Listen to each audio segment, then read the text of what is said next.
बात पाकिस्तान के बलूचिस्तान की, जहां जाफर एक्सप्रेस ट्रेन हाईजैक होने के बाद से पाकिस्तान अपने पड़ोसी देशों को जिम्मेदार बता रहा है, अफगानिस्तान और ईरान को दोषी ठहरा रहा है।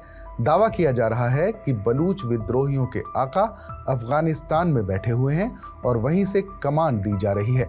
लेकिन इस बीच सबसे बड़ा दावा पाकिस्तान सरकार ने ईरान को लेकर किया है। पाकिस्तान ने कहा है कि ईरान में एक जगह ऐसी है जो बलूच विद्रोहियों का दूसरा घर है। पाकिस्तानी सेना पर हमले करने के बाद बलूच विद्रोही इसी जगह भाग जाते हैं। पाकिस्तान इसे ईरान का बलूचिस्तान कहता है।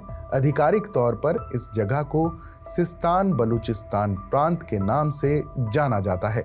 ये इलाका ईरान के दक्षिण पूर्वी कोने में स्थित है, जिसकी सीमा पाकिस्तान और अफगानिस्तान से लगती है।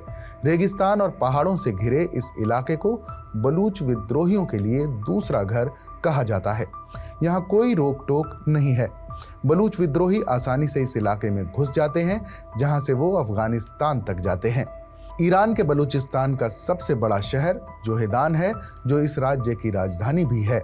इसी प्रांत में चाबहार बंदरगाह है, जिसके जरिए भारत, ईरान और अफगानिस्तान व्यापार करते हैं। इसका स्ट्रैटेजिक रूप से भी काफी महत्व है। ईरान के सिस्तान बलूचिस्तान में ज्यादातर बलूच समुदाय के लोग रहते हैं, जो आमतौर पर सुन्नी मुसलमान हैं। बलूच लोगों की अपनी खास भाषा, संस्कृति और रीति रिवाज हैं।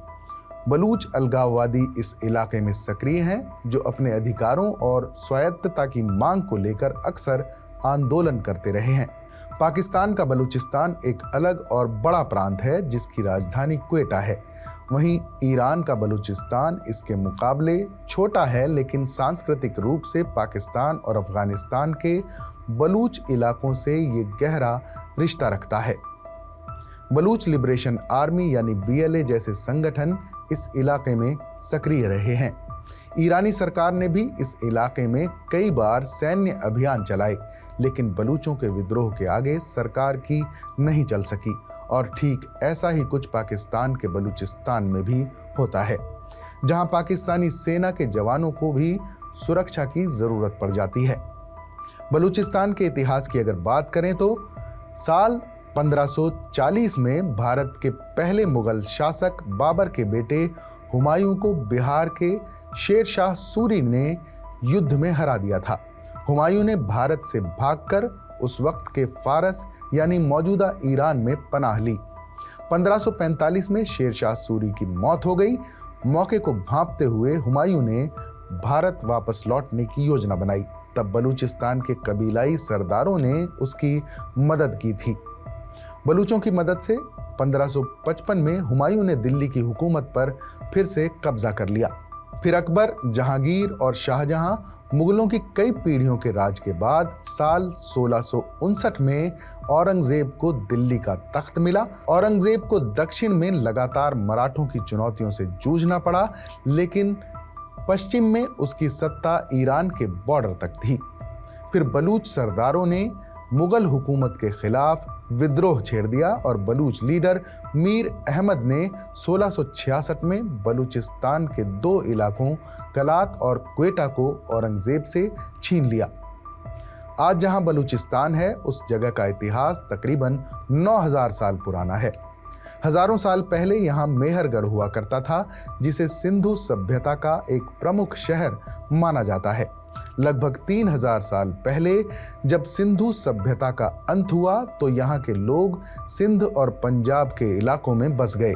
इसके बाद से ये शहर वैदिक सभ्यता के प्रभाव में आया। यहाँ पर हिंदुओं की प्रमुख शक्तिपीठ में से एक हिंगलाज माता का मंदिर भी है, जिसे पाकिस्तान में नानी का हज भी कहा जाता है। वक्त के साथ ये शहर बौद्ध धर्म का भी एक प्रमुख केंद्र बना। 7वीं सदी में जब अरब हमलावरों ने इस इलाके पर हमले किए, फिर धीरे धीरे यहाँ पर इस्लाम धर्म का प्रभाव बढ़ता चला गया। इतिहासकारों के मुताबिक बलूच लोग सीरिया के अरबी लोगों के बजाय इंडो ईरानी लोगों के ज्यादा करीब हैं।